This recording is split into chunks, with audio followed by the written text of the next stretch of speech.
श्रीरामचंद्रं शरणं प्रपद्ये श्रीरामदूतं शरणं प्रपद्ये। सौ प्रथम રાજુલાની આ ભૂમિને પ્રણામ કરું છું કે જે ભૂમિ ઉપર એક આવો મૂલ્યવાન સેવા યજ્ઞનો આરંભ થયો. આપણા સૌનો ઉત્સાહ વધારવા માટે અને આશીર્વાદ આપવા માટે આજના મહાત્મા ગાંધી આરોગ્ય મંદિર લોકાર્પણ સમારંભે અહીં ઉપસ્થિત છે એવા સમગ્ર ગુજરાતનું શ્રદ્ધા કેન્દ્ર અમદાવાદસ્થ જગન્નાથ મંદિરના જગદગુરુ પરમ પૂજ્ય દિલીપદાસજી બાપુ અહીંયા પધાર્યા છે. એમને હું પ્રણામ કરું છું. સાથે સાથે આપણા વિવિધ સેવા ધર્મના સ્થાનકોના સૌ પૂજ્ય ચરણો અહીંયા બિરાજે છે. એ બધા ચરણોમાં પણ હું પ્રણામ કરું છું. દાતા પરિવાર, મહેતા પરિવાર, વડીલ તો ગયા, એમને મારી શ્રદ્ધાંજલિ અર્પિત કરું છું, પણ એમના પરિવારના સદસ્યો બધા આવ્યા, એમના પ્રત્યે પણ એમની સેવા માટે એક સાધુ હૃદયની પ્રસન્નતા પ્રગટ કરું છું. આ બધા જ કાર્યના કેન્દ્રમાં જેનો સેવાભાવ છે એવો આપણો એક યુવાન ભાઈ અમરીશના સેવા કાર્યનો હું સાક્ષી રહ્યો છું. એ મારા માટે ખૂબ જ આનંદની વાત છે. મંચ પર વિરાજિત આપણા રાજ્યના સરળચિત મુખ્યમંત્રી તો પ્રસન્નતા વ્યક્ત કરીને ગયા, પરંતુ આપણા આરોગ્ય મંત્રી પ્રફુલભાઈ એમણે પણ પોતાના વિચારો રજૂ કર્યા. આવકારું છું. નેત્ર ચિકિત્સાના એક બહુ જ મોટું નામ કોઠારી સાહેબ અહીંયા હાજર છે, જેમણે મારી બંને આંખોની પણ ટ્રીટમેન્ટ કરી છે. એને પણ આવકારું છું.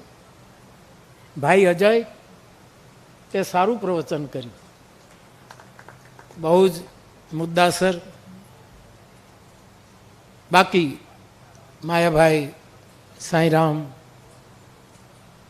અને અમરીશભાઈની આખી ટીમ અને આપ સૌ બધા વડીલો, અને થોડા દિવસો પહેલાં તલગાજરડા આવ્યા અને આવો એક સંકલ્પ વ્યક્ત કર્યો કે મહાત્મા ગાંધી આરોગ્ય કેન્દ્ર એ વિદ્યાગુરુ ફાઉન્ડેશનને અર્પણ કરવામાં આવે અને એ બધી જ વ્યવસ્થા એક આ પવિત્ર નામના નેજા નીચે ચાલે. મેં મારી પ્રસન્નતા વ્યક્ત કરી અને ભાઈ અમરીશે, માયાભાઈએ, બધાએ ટ્રસ્ટીઓએ આ આખું વિદ્યાગુરુ ફાઉન્ડેશન સાવરકુંડલાને સમર્પિત કર્યું. મારે કુંડલાને એટલું જ કહેવાનું છે, કારણ કે એનો હું સાક્ષી છું કે આ બળતું ઘર કૃષ્ણાર્પણ નથી થયું. આ પ્રગટાવેલો અગ્નિ અને આ સેવાનો યજ્ઞ કુંડ સાવરકુંડલાને આપવામાં આવ્યો છે. એમાં આપ જે રીતે ત્યાં પહોંચે, છેલ્લા માણસ સુધી પહોંચે, છેલ્લી ઊંચાઈ સુધી પહોંચે, એવી સેવાની આહુતિઓ આપતા રહેજો અને એનો સાક્ષી બનીને હું વધારે પ્રસન્નતા અનુભવી શકું. અને મને વિશ્વાસ છે કે આ ટીમ એ કરી દેખાડશે. હરીશભાઈ, આપની ટીમ, એ બધાને ખૂબ ખૂબ સાધુવાદ આપું છું. થોડા સમયથી કથાઓ દરમિયાન મને એમ થયા કરે કે ભારતમાં જન્મેલા માણસને 3 પીડાઓ હોવી જોઈએ. આ પીડાઓ જેને ન હોય, પર પીડા માણસ ક્યારે જાણી શકે? જ્યારે થોડીક નિજ પીડા હોય. પોતાને દર્દ થયું, પોતાને ગુમડું થયું, ભરનીંગળ ગુમડું થયું હોય, એને બીજાને ભરગુમડામાં કેવું લવલવાટ થાય છે એનો અનુભવ થઈ શકે. ભારતમાં જન્મેલા કોઈ પણ માણસને 3 પીડાઓ થવી જોઈએ અને એ જ પરપીડાને જાણી શકશે. પીડા નંબર 1, એ પીડા મને તમને હોવી જોઈએ કે આ દેશમાં જન્મીને હું આ દેશના કોઈ કામમાં આવ્યો? આનો જો હામાં જવાબ આપે તો આપણે પરપીડા સમજી શકીશું, અને આપણો માયલો જો આમાં નામાં જવાબ આપે તો સમજવાનું કે આપણે ક્યાંક ચૂક્યા છીએ. પહેલી પીડા મને, મારા તો મારા પાસે જે ક્ષેત્ર હોય, જેમ કે માયાભાઈની પાસે, સાંઈની પાસે, કીર્તિની પાસે, અથવા તો કેટલાય એમની પાસે જે ક્ષેત્ર છે, એ ક્ષેત્ર દ્વારા સમાજની સેવા કરવા માટે, સમાજને ઉપયોગી થવા માટે, આરેશભાઈ અમારા માનસાતા, અમારું આખું આ ટ્રસ્ટ એ કેવલ ટ્રસ્ટી જ નથી, પણ તન, મન અને ધનથી આમાં ઉપયોગી થવા માટેના પ્રમાણિક પ્રયત્નો કરે છે. એટલે પહેલી પીડા તો મારાથી લઈને આપ સૌને એ થવી જોઈએ કે હું આ દેશ માટે, કોઈના માટે કંઈ કરી શક્યો કે નહીં, પોતપોતાના ક્ષેત્રમાં રહીને. આ પીડા આપણામાં હોવી જોઈએ. બીજી પીડા, એક સાધુ તરીકે મને એમ વિચાર આવે કે આપણા બધાનું પ્રેમ પાત્ર પરમાત્મા છે. આપણે પરસ્પર બધાને લાગણી આપીએ, એ બધું જ કરીએ, કરવું જ જોઈએ, પરંતુ પરમ પ્રેમનું પાત્ર શાસ્ત્ર પ્રમાણે અને સાધુના મત પ્રમાણે કોઈ હોય તો એક પરમાત્મા છે. એ પરમ પાત્ર જે આપણું પ્રેમ પાત્ર છે, એને આપણે આપણા જીવન દરમિયાન નિષ્કેવલ પ્રેમ આપી શક્યા?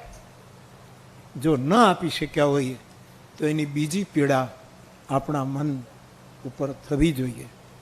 અને ત્રીજી પીડા, આ દેશમાં, આ આધ્યાત્મિક દેશમાં, જ્યાં જગદગુરુ શંકરાચાર્યથી લઈને રામાનુજ, મધ્વાચાર્ય, નિમ્બાર્ક, વલ્ભાચાર્ય, રામાનંદ, કેટલા કેટલા આચાર્યો, કેટલા મહાપુરુષો, કેટલા બુદ્ધ પુરુષો આવ્યા, એવા આપણા દેશમાં એ બધાએ જે કહ્યું તે એવી એક પીડા આપણને થવી જોઈએ. અને તે એ કે મને જાણ્યો કે નહીં, હું મને જાણી શક્યો કે નહીં. ઉપનિષદમાં કહે છે કોહમ, હું કોણ? સાઉથની અરુણાચલ પર્વતની ગુફામાં નિરંતર સાધના કરતા એક બુદ્ધ પુરુષે હંમેશા મંત્ર જગતને આપ્યો, હુ એમ આય. હું મારી જાતને ઓળખી શક્યો કે કેમ? બાપ, આપણે 3 પીડા સેવવી જોઈએ. એક તો હું કોણ, બીજું મારા પરમ પ્રેમના પાત્ર પરમાત્મા માટે નિષ્કેવલ પ્રેમ આપી શક્યો, અને ત્રીજી મોટી, આ બે ન થાય તો બહુ ચિંતા નહીં, પણ ત્રીજી, હું મારા સમાજ માટે કાંઈ ઉપયોગી થઈ શક્યો કે કેમ? આ અને સમાજ માટે ઉપયોગી થવા માટે પહેલું સૂત્ર છે, મારા ને તમારા ભાગે આવેલું કર્તવ્ય કર્મ કરવું. મારા ને તમારા ભાગે આવેલું એ કર્તવ્ય. એક યજ્ઞ કરો તો આચાર્યના ભાગે આવ્યું છે મંત્ર બોલવાનું. એક યજ્ઞ કરો તો યજમાનના ભાગે આવ્યું છે કે પાટલા ઉપર બેસે, એના માટે જે કંઈ અનુદાન આપવાનું હોય તે આપે, એ એનું કર્તવ્ય કર્મ. એ વખતે યજ્ઞની સામગ્રી આપવા માટે જે સ્વયંસેવકો હોય એનું કર્તવ્ય કર્મ એ કરે. ટૂંકમાં આપણે સમાજના કામમાં આવી શકીએ એના માટે આપણું કર્તવ્ય કર્મ ત્યાંથી આપણે શરૂ કરવું જોઈએ.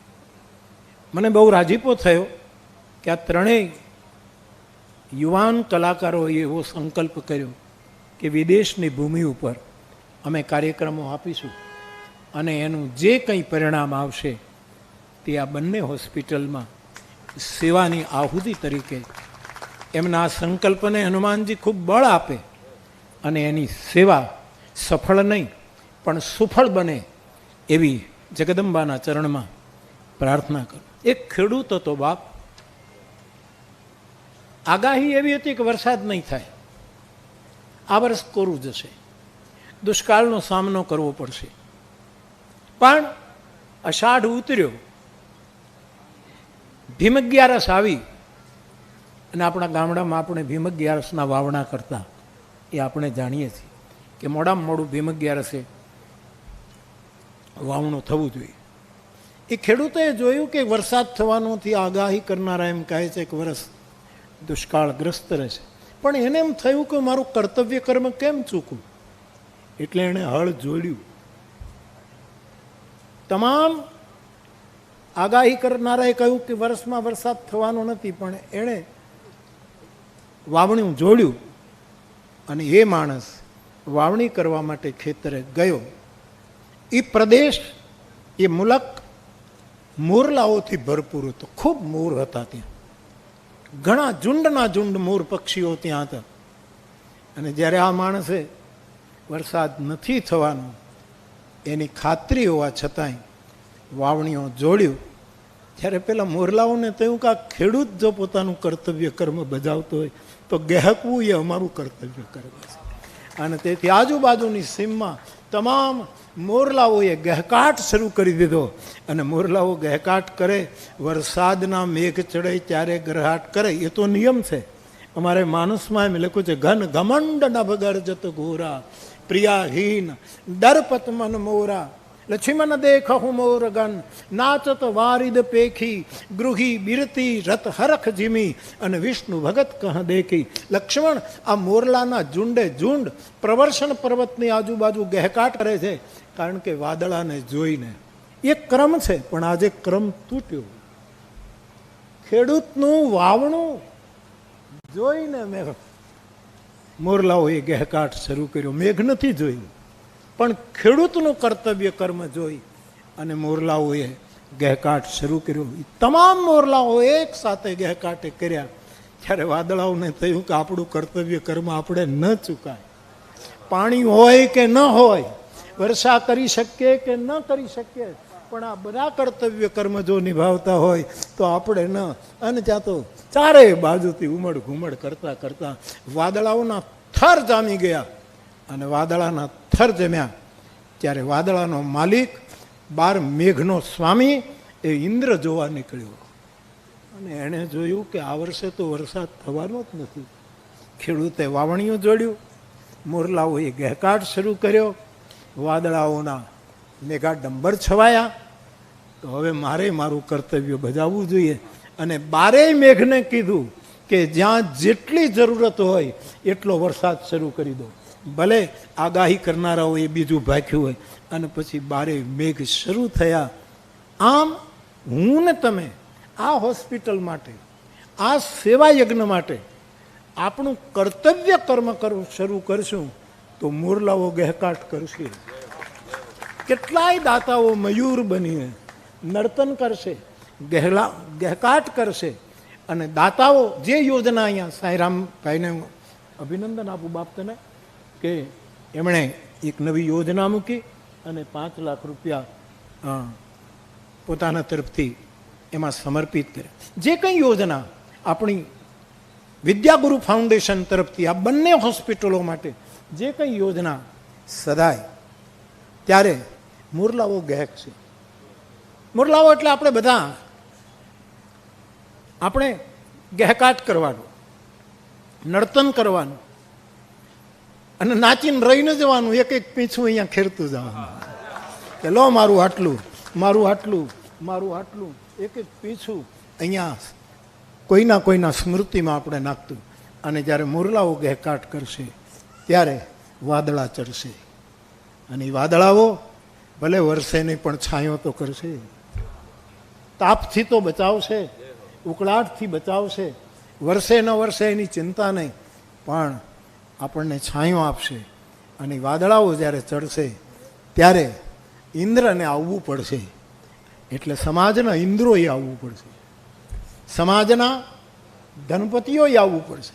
અને હરેશભાઈને ને આખી ટીમને ને અમરીશને રાજુલામાં એક નાનકડા દુકાન જેવું કાંઈક હતું. અને આટલા વર્ષો પહેલાં આપણે ડાયાલિસિસના 7 વર્ષ પહેલાં, ત્યારે કલ્પના પણ નહોતી. એક વસ્તુ આપને કહું સાધુ તરીકે કે હું ચમત્કારમાં માનતો નથી, હું ચમત્કારમાં માનતો નથી.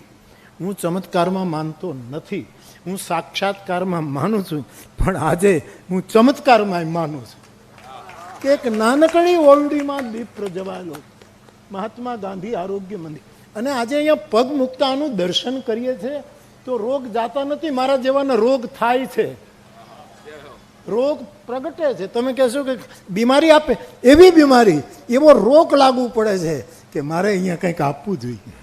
મને એવી બીમારી, એવા ધબકારા થાય છે કે આમાં કંઈક મારે આપવું જોઈએ, આમાં મારે કંઈક ઉપયોગી થવું જોઈએ.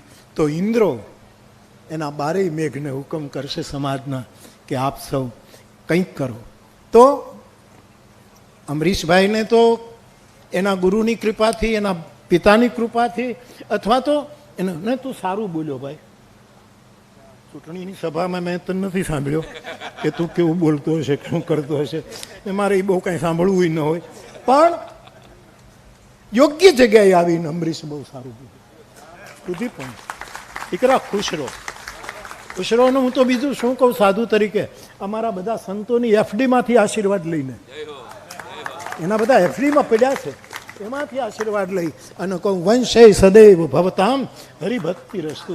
આ પરંપરા કુળમાં સચવાઈ રહે એવી હનુમાનજીના ચરણમાં પ્રાર્થના કરું. તો આમાં એક નાનકડી એક રૂમ હતો ને એમાં શરૂ કરેલો યજ્ઞ. પછી તો કથા થઈ કોરોનામાં 2-4 દિવસ પછી અમારે બંધ રાખવી પડી. સરકારે કહ્યું કે જાહેરમાં, અને પહેલો અમે પ્રયત્ન કર્યો.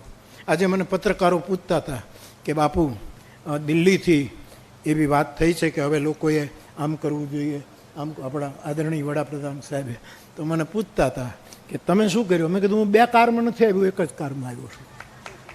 હું જ્યાં જાઉં ત્યાં એક જ કારમાં જાઉં છું, એક જ ગાડી હોય. અમારી આજુબાજુ કોઈ ભેગા થઈ જાય તો વાત જુદી છે. મારો ભાઈ આવી ગયો તો હું ક્યાં ના પાડું, બીજો કોઈ, બાકી હું 2 ગાડીમાંય નથી જતો, એક જ કારમાં જાઉં છું. એવા સમયે બાપ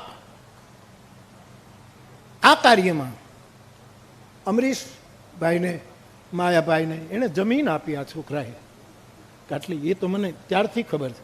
અને ત્યાં આવું આરોગ્ય મંદિર ઊભું થયું. અમરીશનો વિશ્વાસ નહીં ડગે, અને હરીશભાઈના વિશ્વાસનો હું સાક્ષી છું કે આ ટ્રસ્ટનો જે ભરોસો છે, વિશ્વાસ છે, શ્રદ્ધા છે, સ્વીકાર છે, સચ્ચ પ્રેમ અને કરુણા તરફનું એનું સમર્પણ છે, અને એક વિચારક તરીકે જેમાં પ્રગટ અને અપ્રગટ પ્રણવ એમાં સેવા કરી રહ્યો છે, સતત પ્રણવની સેવા જેમાં સતત રહી છે. આ વિશ્વાસ તમારો તો ડગશે જ નહીં, પણ આ બાવાનોય નહીં ડગે. અને કાંઈ ન થાય સાહેબ. અને જ્યારે આપણે કંઈ જોઈતું જ નથી, જ્યારે કંઈ જોઈતું એક જ જોઈએ છે કે લોકોને આરોગ્ય લાભ થાય, લોકોની સેવા થાય. અને જ્યારે સરકારશ્રી પણ વચન આપે છે એની યોજનાઓ પ્રમાણે, સરકારની પોતાની મર્યાદા હોય છે, એની મર્યાદા. આપણે ગમે એટલું માંગીએ એટલું કંઈ આપી ન શકે, ધારે તો આપી શકે, આમ કરીને પણ આપી શકે, પણ એમની પણ મર્યાદા હોય છે. પણ આટલી મોટી ઉપરવાળાની સરકારની જનતા અહીંયા બેઠી છે સાહેબ. મેં તો આવીને જોયું તો મેં કીધું મારી કથા શરૂ થવાની છે, શું છે અહીંયા લોકાભિરામમ શરૂ કરવાનું છે આ મંડપમાં, એવું જ એ દ્રશ્ય છે. ત્યારે આપણે બધા જ, સરકાર પોતાની રીતે એની મર્યાદા, એના કાર્યક્રમો પ્રમાણે મદદ કરે. આપણે બધા આ hospital by the people, for the people, of the people. આ વસ્તુ યાદ રાખ કે આ લોકોની હોસ્પિટલ છે, લોકો વડે ચાલતી હોસ્પિટલ છે, અને લોકોના માટે આ આરોગ્ય મંદિર છે. તો સાવરકુંડલાને આ એક મંત્રોચ્ચાર સાથે પ્રગટેલો યજ્ઞકુંડ અર્પણ કરવામાં આવ્યું છે. અને હવે આમ તો હરેશભાઈએ પણ નિવૃત્તિ લઈ લીધી છે, આખા ફેમિલીને લઈને તલગા જરડા આવ્યા, અને મને કહે કે હવે હું વધારે ને વધારે રાજુલા અને કુંડલામાં રહી શકું, એટલે આ બધું જ મારા ફેમિલીને હું મારી બધી જ જવાબદારીઓ સોંપી દઉં છું, અને હું આ સેવામાં સતત રહી શકું છું. એનો અમારે સંસ્કૃતનો શ્લોક તો હું ભૂલી ગયો, શાસ્ત્રી દાદા મને કદાચ યાદ કરે તો ભાવ મને યાદ છે કે એક પણ વનસ્પતિ એવી નથી, સુભાષિતકાર કહે કે જેમાં ઔષધિ ન હોય. આવો શ્લોક છે. એક પણ કોઈ પણ વનસ્પતિ એમાં ઔષધિ છે.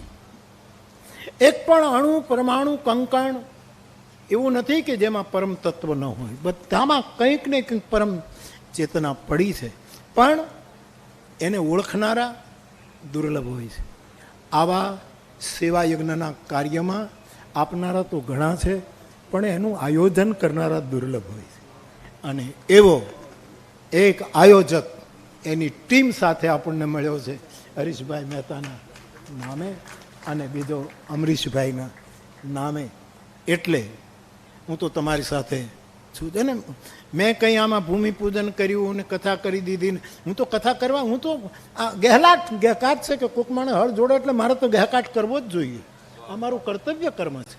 એટલે મેં કથા આપીને કંઈ બહુ મોટું કામ નથી કર્યું, આમ થયું થયું.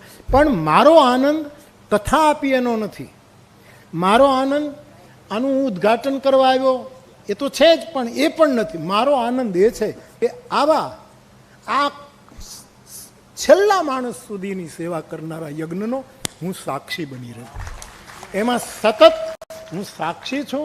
એ મારો પોતાનો પરમાનંદ છે. વિશેષ કંઈ નહીં કહેતા હું મારી ખૂબ જ પ્રસન્નતા વ્યક્ત કરું છું. અને અમરીશભાઈ, હું કુંડલાથી નીકળું, વર્ષે એક વખત અમારો વાર્ષિક ઉત્સવ હોય, અમુક એવોર્ડો અપાતા હોય, ત્યારે તો હું હોમ જ.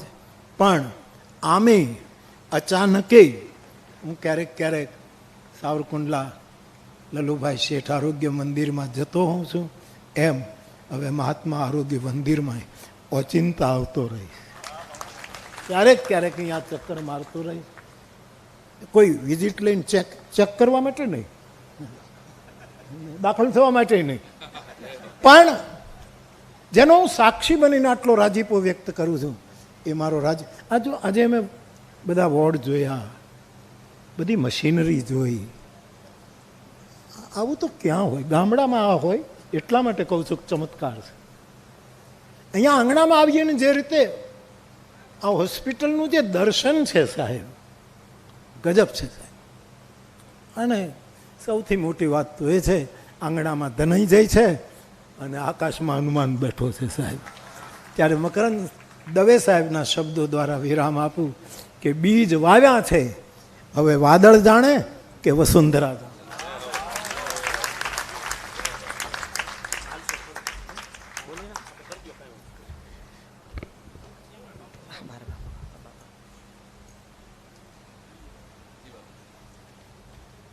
હા, મારા ભાગે એક વસ્તુ આવી છે. મને 5 જણાએ આ હોસ્પિટલનું ઉદ્ઘાટનના બધી જગ્યાએ ખબર પ્રસરી ગયા છે. 5 જણાએ મને, હું જ્યારે અહીંયા શુકતીર્થમાં કથા કરતો ત્યારે મારા 5 ફ્લાવરોએ મને એમ કહ્યું છે કે બાપુ, અમારા 5 લાખ એટલે કે 25 લાખનું તુલસી પત્ર તમે આ લોકાર્પણ પ્રસંગે વિદ્યાગુરુ ફાઉન્ડેશનમાં ચેકથી આપી દેજો, જે એની સેવામાં વપરાય. આપ આને સ્વીકારશો એવી પ્રાર્થના સાથે